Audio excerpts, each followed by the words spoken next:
morning. Good morning. Welcome to HIV Turnaround. Everyone, Happy New Year. So as always, state visitors, someone we haven't seen a year or more. A couple new faces. Yeah, go ahead. Hi. Good morning, everyone. My name is John Mission. I'm an evaluator, specialist at the New York Department of Health and Mental Hygiene. My supervisor, Matthew, told me about this, so that's why I decided to come today. Great. We'll welcome you on our mailing list. We'll put you on. So give me or someone your email. Who else? Good morning, I'm Jeffrey Bailey. Great. Same for you. Anyone on our list who wants to? We good? Any other interests? Any announcements about any recent events or upcoming events? Next Friday, 18th.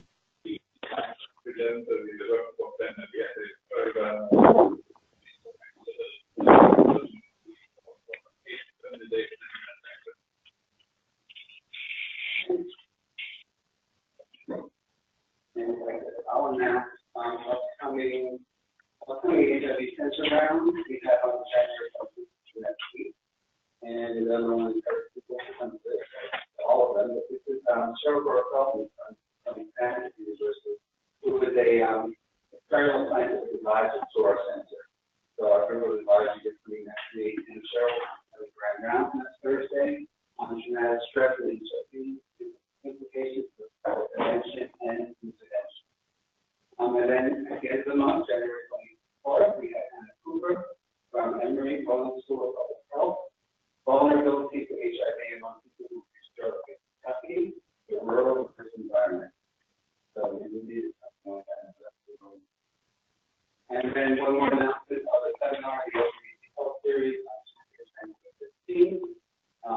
Aaron Jensen, who's the clinical director of Gender and Sexuality at NYU Medicine here in New York. Gender varying among youth with autism. Okay. So it's got a double bill event today. So it's we're excited to be both here. So Bryan, our own very own fellow here at the AHSM Center, Bryan Kutner, who completed MPH in epidemiology here at Elementary School of Public Health, and PhD in psychology at the University of Washington, where he worked very closely with a good colleague of one of ours.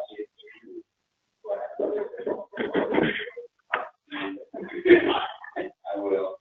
But we worked with Jane, who was very well known in the field. Well, computerized CBT-based intervention for people living with HIV in China, and to analyze data for people living with HIV in the U.S. and border. I want to ask you to comment on the wall. Brian graduate training, he worked in Human Services as a case manager and HIV counselor, and has been in workforce development, both domestically and internationally, as a curriculum writer and HIV disparities. As a postdoc research fellow here at the center, he's working with Family One. And on Smart Test and Active Facilitate Home Testing, and on the HOPE study, which is an MDN study, to better understand parent counselors for multi-site microbiology trials. He also collaborates with Kutner Myers and Aaron Diamond, Research Center at Rockefeller University, to assess aspects of the implementation of CDC training, design and delivered in China to HIV workers to promote disclosure of sexual behavior and related concerns among men-sex men. So we'll be hearing from you today on work that completed in the dissertation, focus on a conceptual model of problem size of sexual stigma, specifically towards anal-sexuality and subsequent concealment of sexual behavior relates to current engagement with behavior and biomedical interventions. Welcome, Bryan. Thanks. Do I need I think I've got a mic on me already. Yeah. Yeah. This is for the room. Raise your hands in the back. Thanks. I'm really happy to be here today to talk about stigma toward anal sex among cisgender, gay and bisexual men and other men who have sex with men living in the U.S. I'm going to share a little bit of my background because it's related to where this topic came from. As you heard Bob say, I worked for the Harm Reduction Coalition in the late 1990s, and that was when they were starting a training institute. And I say that because it really informed my worldview. I was trained to think about the ways that people strive toward health and well-being, even in the environments in which risk occurs, even in, for example, a shooting gallery, or, for example, in a bathhouse.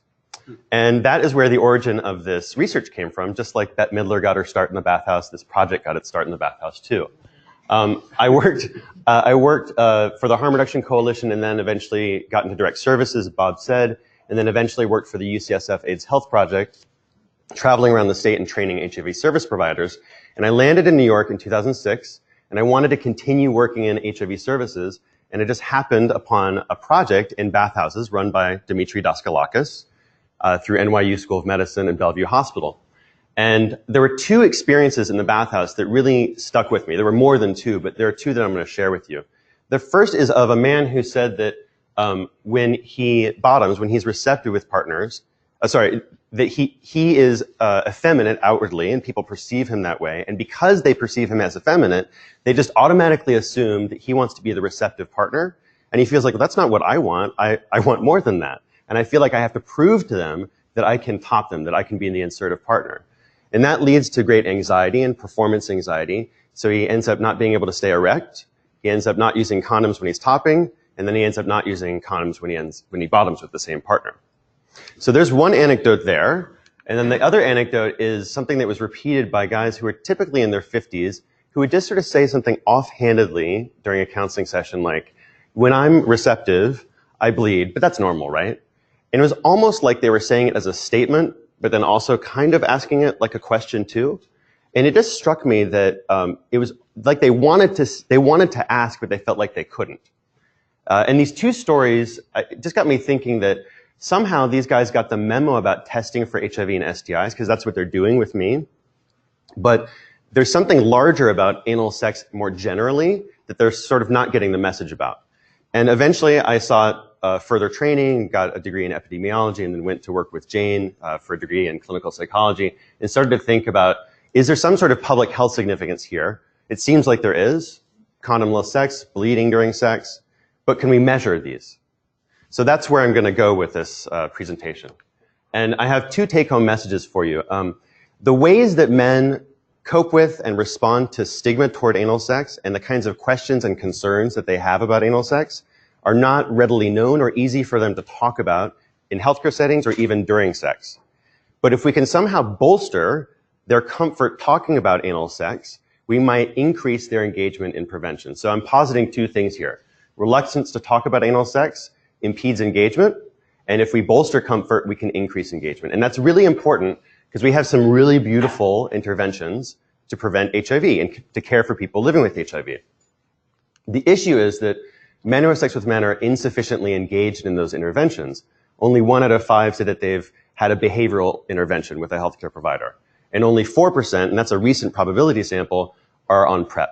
So there's something that's interfering with engagement. Some people posit that there are social forces like stigma toward sexual behavior or toward HIV or sexual identity that interfere with engagement. And sexual stigma is based on identity or behavior, and HIV stigma, as many of us in the room know, it's based on either living with HIV or being at risk for HIV. And we see in meta-analyses among MSM that HIV stigma is associated with less testing and treatment and greater sexual risk. And we see that pattern across different forms of stigma. It also makes sense that because people are exposed to stigma, if they can hide that source of stigma, their behavior or their identity, they might do that to protect themselves against the deleterious effects of stigma. So that is fairly normative. About 40% of MSM don't share their same-sex attraction or their identity with a healthcare provider. The problem is that if stigma leads to concealment, concealment is associated with delayed medical treatment, incomplete medical history, even among men who are insured. And the problem is that those behaviors are the very gatekeeping behaviors required to engage in and sustain engagement in the biomedical and behavioral interventions that I mentioned before. So what about stigma specifically toward anal sex? as far as I could tell at the time, there was no quantitative measure of stigma toward anal sex. And nearly 40 years into an epidemic that we know is spread between men during anal sex, we still know very little about the kinds of perceptions they have about stigma toward anal sex and the kinds of questions and concerns that they harbor about anal sex. Most of the research on anal sex operationalizes it as a risk factor for HIV. And there's a little bit on sexual dysfunction, on pain and discomfort, for example. And what we see is that the concerns that men have about either physiological pain or psychological discomfort are associated with using substances to mitigate those concerns, alcohol, methamphetamine, or poppers. And we also see that if people have concerns about hygiene, they may be using enemas or douches to mitigate that concern about contact with feces during sex. The issue is that those behaviors are also associated with HIV, so it might be important for us to consider. So where does that leave us? It could be that anal sex stigma, like other forms of stigma, is associated with HIV. It also could be that if sexual concerns flow from stigma and are associated with poor engagement, they might function as a mediator, and that would be important for us to measure because that might be an intervention point. But we can't really diagnose the problem unless we can measure it, and as far as I could tell, we didn't have measures of stigma or of sexual concerns. So I'm going to introduce you to a conceptual model that's based in these three theories related to stigma. And we start with the general model for stigma and HIV prevention. So high stigma, less engagement. And I was conceptualizing engagement initially as less engagement in services, so it could be concealment during services. It could be less engagement in behavioral biomedical interventions. And then also during sex, either douching before or after substance use related to anal sex or unprotected anal sex. Stigma has different forms, and in the literature it's important to measure the different forms of stigma because they tend to have different associations with engagement. So there can be experienced stigma, which is either something that is enacted on a person or witnessed by a person. So for example, my friends make fun of me for bottoming. You could see how the experience of stigma could then become internalized. I'm embarrassed that I like anal sex. And exposure to either of these could produce the anticipation of devaluation in the future related to anal sexuality. My doctor is going to judge me if I talk about anal sex. If I fart during anal sex, the guy I'm having sex with won't want to have sex with me again. And I'm also positing that there could be a mediating role of concerns about anal sex related to hygiene or pleasure or pain or sexual functioning. For example, can a doctor, just on a physical exam, tell that I've had anal sex? How can I relax during anal sex? And that these two might be associated with poor engagement. And of course, it's not the case that everyone who's exposed to stigma, as many of us in the room are exposed to stigma in different forms nearly every day, not all of us experience these deleterious effects. So it's possible that exposure to positive information or role models specifically related to anal sex could moderate these relationships. So overall, I've got two hypotheses. One is a direct effect, high stigma, less engagement, and then there's a mediating effect, high stigma, high concerns, and less engagement. I'm going to walk you through a series of studies that we conducted to try to test these hypotheses. And the goal here is to develop two new measures. So they map nicely on those anecdotes from the bathhouse.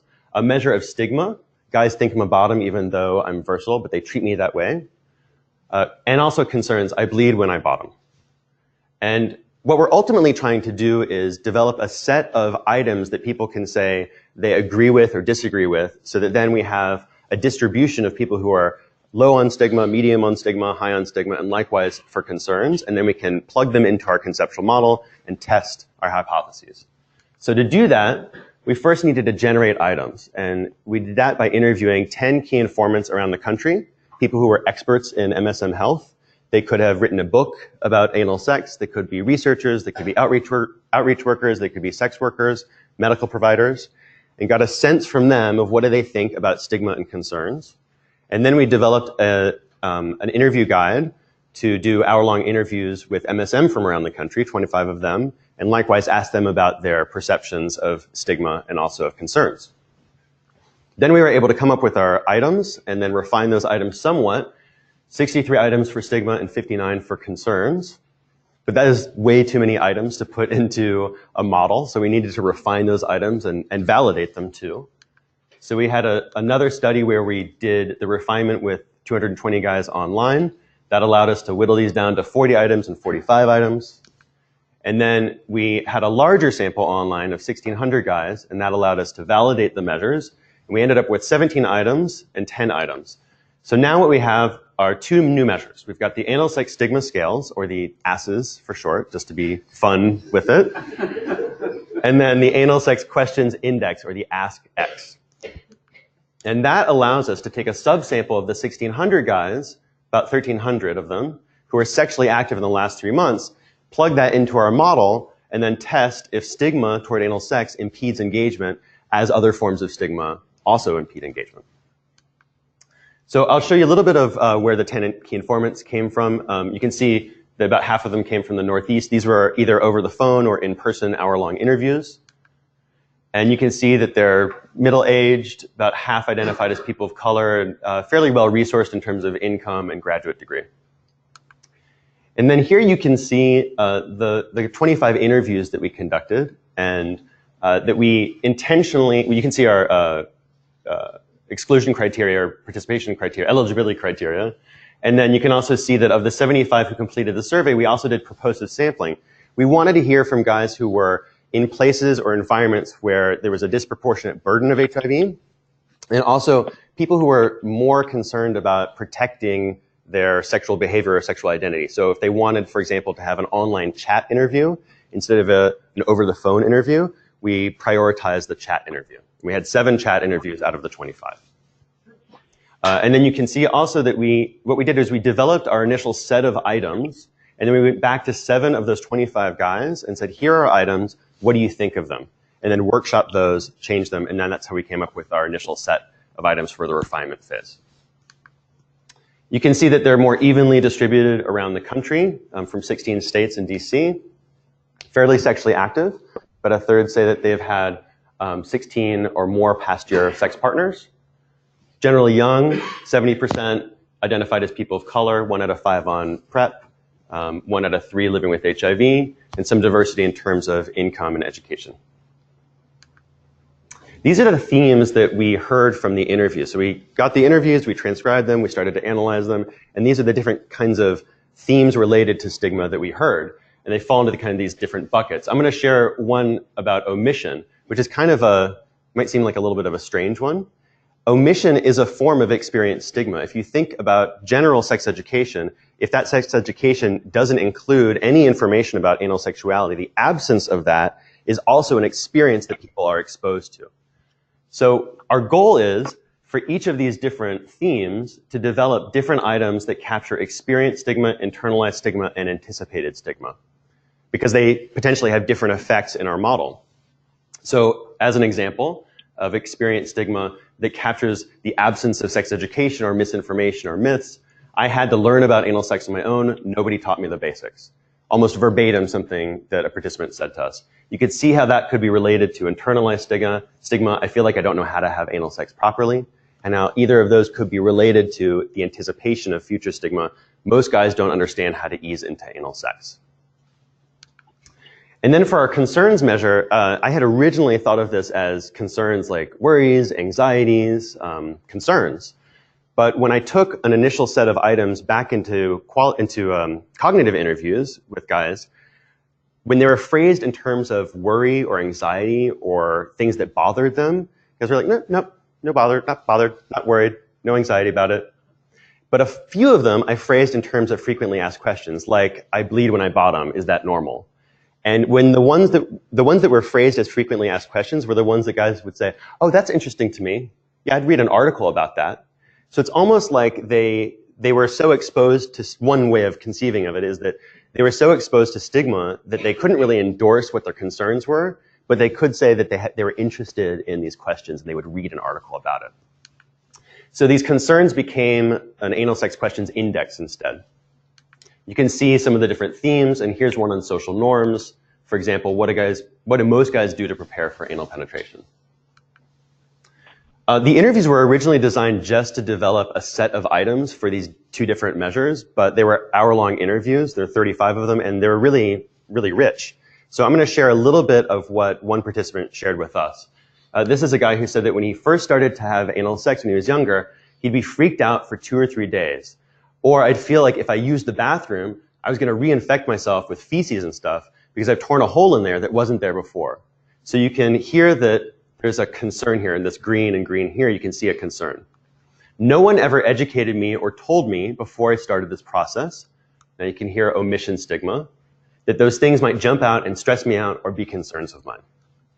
He goes on to say, I have my top friends who are like, oh, well, some bottoms are easy, as in like loose, easy to have sex with, willing to have sex. So you can hear this, maybe some stigma related to sexual positioning there. It's not that they're easy, this guy says. They're just as horny as a top is, and they've had to go on a longer process. They've had to go on their dick diet, which he refers to as like not eating or only eating certain things in order to bottom or be receptive. They've had to irritate their body with enemas or with douches. So you can hear again concerns. And now it's a role of theirs to have sex tonight. So all that work, that hard work that they put into it, don't go to waste. So I think what we're hearing is that stigma can produce concerns, and that those two things can potentiate sexual behavior, and sexual behavior that maybe puts pressure on sex and maybe could be associated with risk. I'm going to say a little bit about recruitment. I'm going to jump over study 2, the refinement phase, just for the sake of time.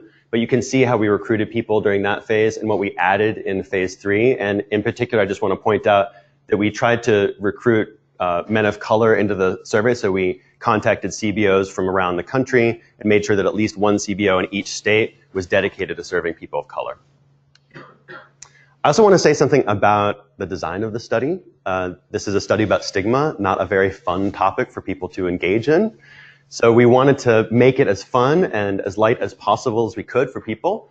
So we had these little images that would pop up periodically during the online surveys if people were willing to view them. So for example, if you get a third of the way through the survey, you get a pop-up that says, look at that, you completed the first questions, see below for more. And you get this image of a guy who is indeed seeing below for more. So you'd have these different images throughout the survey. You can see in this final survey how many people visited our site, and then you can see also that about 1,600 guys responded through the stigma items, and that we randomized for exploratory factor analyses and confirmatory factor analyses, and then about 1,400 guys responded to the questions index through that part, and then finally the people who reported recent penile anal intercourse who completed the survey were then put into our structure equation model. You can see that they're also fairly evenly distributed around the country, but oversampled in the South, which was part of our strategy. Also fairly sexually active, fairly young, almost half identified as people of color. Fairly diverse income and education, a third on PrEP, 15% living with HIV, and 64% said that they use some kind of prevention practice during anal sex. And the majority said that they were out to a PCP if they had a PCP. And also, I just want to point out, nearly every state. A word about the confirmatory factor analysis. So over here in the bottom left corner, you can see this is how we had originally conceptualized of stigma. But then the data didn't really support that. The data instead supported that there was a factor of internalized stigma, but there was a factor of omission stigma and healthcare stigma, and within those, there were combinations of anticipated stigma and experienced stigma. So we went with what the data supported rather than what we had a priori thought we would use. So for example, internalized stigma, I hate myself for feeling the way I do about anal sex. Again, almost verbatim what someone said to me.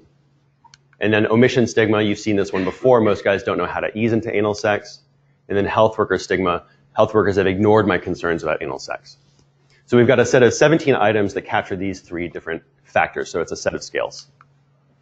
And then for the questions index, I showed you some of the themes, and originally we had thought that they would kind of break down as factors related to those themes. But in analyses, it's really just one factor. It's really an index or an inventory of interest in answers to questions about anal sex. So that meant that we were able to just look at the 10 that were the least skewed and most variable. So we'd have a nice distribution to plug into our model. And what you can see is that they actually, these 10 do capture an element of concern or worry.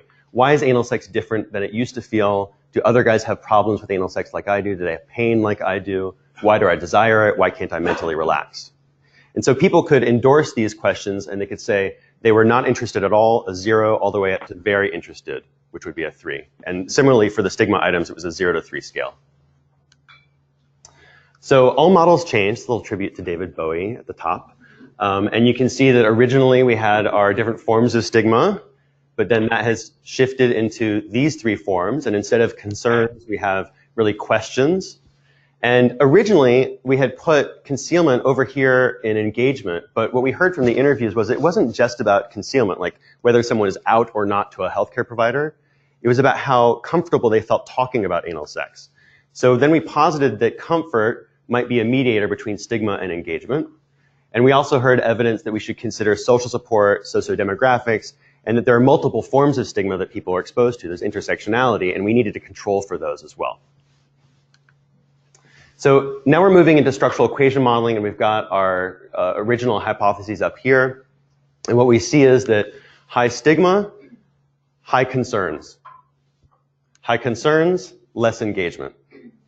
But when we account for the direct effect of stigma on engagement, there really isn't any mediation by concerns. So the take home here is high stigma, less engagement, but no mediation by concerns. We've supported the pink hypothesis, but we haven't been able to support the green hypothesis. Then we introduce comfort talking about anal sex, and when we do that, what we see is that the main effect on stigma is no longer there. The effect of stigma, there's still an effect of stigma on engagement, but it's fully mediated by comfort talking about anal sex. High stigma, less comfort talking about anal sex, greater comfort talking about anal sex, greater engagement. And then when we account for our covariates in the model, what you see is that these relationships in yellow and green, they stay stable. So high stigma, less engagement, still fully mediated and adjusting for these covariates. Here you can see a little bit more detail to the model if you're interested in that. We've got decent fit statistics here, and almost all of these relationships are significant. All of them that are significant are below 0.05, many of them below 0.01, and many also below 0.001. And the message of this is that we've got medium effect sizes in the ones that you see that are highlighted, and good fit statistics. And then in this table, it's a little bit hard, I think, to try to grasp this table very quickly, but the message of it is that what you can do with structural equation modeling is look at the direct effects and the indirect effects and then have a sense of what the total effect of these different constructs have on one another. So here what we're seeing is a small but significant effect of stigma on engagement. And you can see the medium effect sizes for mediation. But I also want to point out that there seems to be a role for social support here that's specific to anal sexuality, because you can see that there are medium effect sizes here of social support with stigma, social support with comfort, and a smaller one of social support on engagement. So it seems like we were able to measure something that has some public health significance, and we have some new measures to do that with. They do map onto these anecdotes from the bathhouse. And the take-home messages I'm going to return to are what I said before, that reluctance to discuss anal sex, I'm positing, may impede engagement in HIV prevention. And if we bolster comfort, we might be able to increase engagement. And even though the measure of concerns, the questions index, doesn't mediate the relationship between stigma and engagement, you can imagine that if we have a set of 45 questions that people have about anal sex, if we respond to those questions, that might increase people's comfort talking about anal sex. So there could be still a role for that measure. And you could imagine how this might be related to interventions like PrEP. So for example, in order to get on PrEP, you have to disclose that you have some sort of risk. So we have to encourage discussion, mostly about anal sex when it comes to MSM. You could see how there might be implications for rectal microbicides or prostate or anal cancer. But also, if you think of that original quote from the model, that guy saying he was really freaked out for 2 or 3 days, you can see that there's a more general application to sexual health and well-being too. So I want to thank lots of people, but I want to make a specific call out to the key informants and their participants, because they shared stuff that generally they tended to keep concealed, and they did that for the betterment of other people. And I also want to thank everyone who forwarded the survey, some of whom I think might even be in the room, who helped out with that. And now I'll open it up to questions. And if you want to be on our mailing list, you can also see that link.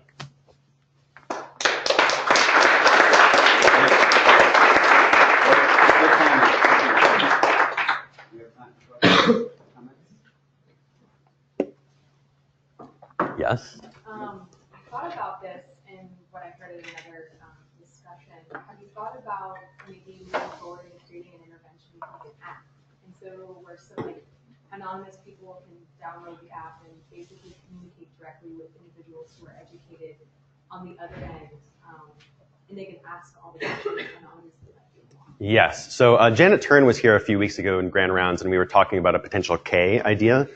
And the idea being that we might be able to increase people's comfort with an online intervention, because there are people who are not going to go to their doctor and want to talk about this stuff. And in fact, there are a few participants who said, I don't want my doctor asking me questions like that or answering. That's not their business. I don't want them to do it. So we kind of have to, I think, intervene on stigma as early as possible. And we could potentially do that with, certainly with younger people who might be interested in an app or some sort of online intervention. So I have considered like using the Anal Sex Questions Index as a way of responding to those questions, and then that could lead for people who are reluctant to seek care. If you could somehow link that to a brick and mortar site where people think, oh, okay, I felt comfortable doing that online with this avatar, or maybe even an avatar of a real provider who's in that brick and mortar site, maybe that helps them engage. Yeah. Susie first, and Ruben. Well, I just wanted an excuse to say that we should have been retroactively awarded a R1. It's really just with the vast geographical array. Yeah. And the probably vast difference in the environment. Mm-hmm. Some of these places and places that have sexual health clinics instead of STI clinics. I'm just wondering if you might be interested in, if the data permits, I don't know how many people are in which places, some kind of more structural look at Yeah. what maybe is associated with greater comfort. Yeah. Perhaps living in certain environments, you know, makes that more normative. I don't know. Yeah, I think that's an excellent path to go down. I think we have zip code data. We've retained that, so we can look at rural. We ask people also kind of, you know, rural versus urban, but sometimes it's hard for people to really say what that is, but you can look at it through zip code too. So we could look at that. We could look at, I think Alex is looking at like proximity to health services, right? I think Curtis. Curtis is looking at that, right? So, you know, it's an excellent topic to consider. That reminds me also that stigma might function differently, not just based on geography and proximity to health services, but also based on sexual position. So there are additional analyses to do looking at the stigma measure. You know, if people are versatile or receptive compared to people who are exclusively insertive. And some preliminary analyses suggest that there are that the form of stigma that applies to each of those different groups differs. Kind of a follow-up on Brittany's question. Yeah. And kind of gets into where do you intervene on stigma? Yeah. So I think an app where you're anonymously talking to some anonymous person about something, what's different about that than Googling, you know, anal health or something like that? And it still creates a stigmatized environment. I don't want you to know who I am, and you don't know, and I don't know who you are, but I'm getting expert information. So where do you see sort of opening or reducing the stigma that's experienced or that's out there? Yes. Either internalized or experienced. Yes. I think you have to intervene at multiple points. So you can intervene in health services, and so Then you have guys saying, I don't want my doctor asking. Yes, right. So, but I think you have to do both, right? So you can train healthcare providers to mitigate some of the effects of stigma by talking more directly about anal sex. And I went to China over the summer to deliver an intervention to try to target stigma toward anal sexuality to improve healthcare workers' ability to talk about anal sex with their clients. But you also have to intervene with the clients, and I don't think you can do that just in healthcare settings because we're talking about people not coming into healthcare or concealing before they get to healthcare. So I like the idea of doing something that is anonymous for those who are really concerned about concealment, but you have to do it in a way that I think, is fun and light and doesn't sort of reinforce the stigma that you're trying to target. So it's part of the reason why the survey had those fun images and bright interface, to try to communicate stigma is a thing we're trying to measure, but also we're acknowledging life is not just stigma. People don't have anal sex because of stigma. They have sex because it's fun. And I was just wondering if HPV and anal warts and risk of cancer came up, because in my experience, a lot of men who have a history of anal warts are very reluctant to bring that up with their physicians. Yes. One of the key informants that I interviewed was someone who works in anal dysplasia. Two of them actually are people who work in anal dysplasia, and they do lots of anal exams. One of them said it's like at the very end of the exam, they say that thing about bleeding. I'm bleeding. That's normal, right? And he said they should be saying that when they come in the door, right? But they're not. That they're delaying that disclosure. And so I also have data about anal swabs and anal exams, rectal exams, that can look at that and associations with these constructs. Yes, Anthony. So thank you. That was a really, I agree. You should be awarded an ROI. I'll take the money. I'm wondering, in terms of thinking about the reduction of stigma from a provider perspective, and coming from a provider perspective, doing a lot of rectal exams, talking about anal sex all the time, I definitely believe that providers across the board can reduce stigma. But what I'm wondering is, in terms of all these interviews, how much should peer, like the peer recommendation or the peer learning that happens within MSM communities around anal sex? I mean, one of those quotes that said, I talked to my friend, or I learned, what you learn from friends, into the app idea, because I'm thinking about this a lot, peer recommendation and peer norms are so powerful, even sometimes more powerful than the provider. Yeah. So how much did that come up, and what do you think about heading towards intervention? What can you do with peer? Yeah, one of the interventions I've thought of is something that is online, but you get the expertise of the people who are having the most anal sex, right? And they're giving some of that, they're responding to those questions based on their experience. But at the same time, men said in the study, I want someplace that's reliable, that it's a trusted source, it's an expert. Because I don't trust what I see in pornography, and I don't trust what I hear from my sex partners or my friends, because people kind of inflate their experiences, or they're just not as informed. So there's someone who said, a sex educator who said he said that when he did education on anal sex among MSM, they were inevitably really surprised, and they were like, I've been having anal sex for years, and I had no idea that it didn't need to be painful, or that I didn't need to bleed during anal sex. So you can rely on peers to an extent, but you might need to train the peers to be able to deliver that intervention in a way that is conducive to reducing stigma, based on their knowledge, but also their approach to it. It's definitely a theme that came up in the interviews. Great, well, thank you, and great timing.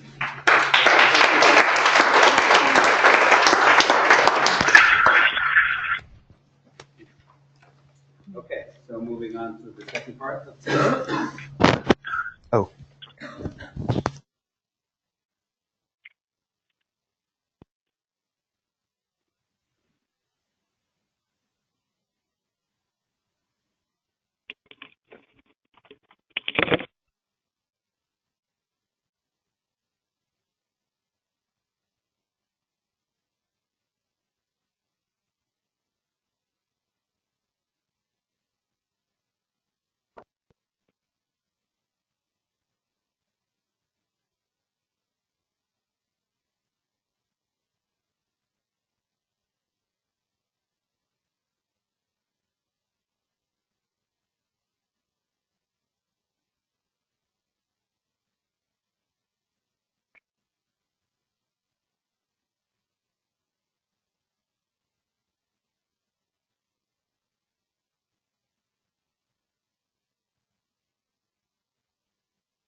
Let me have it.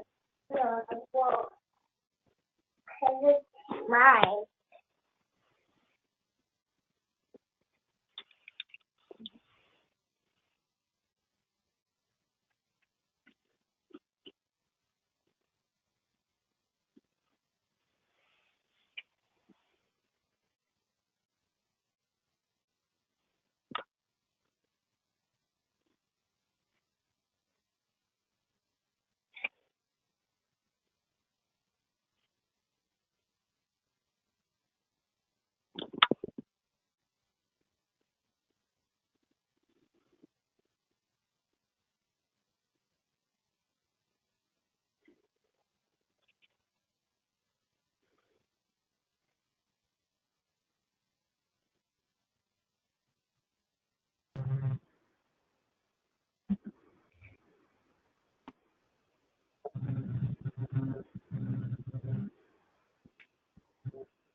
Thanks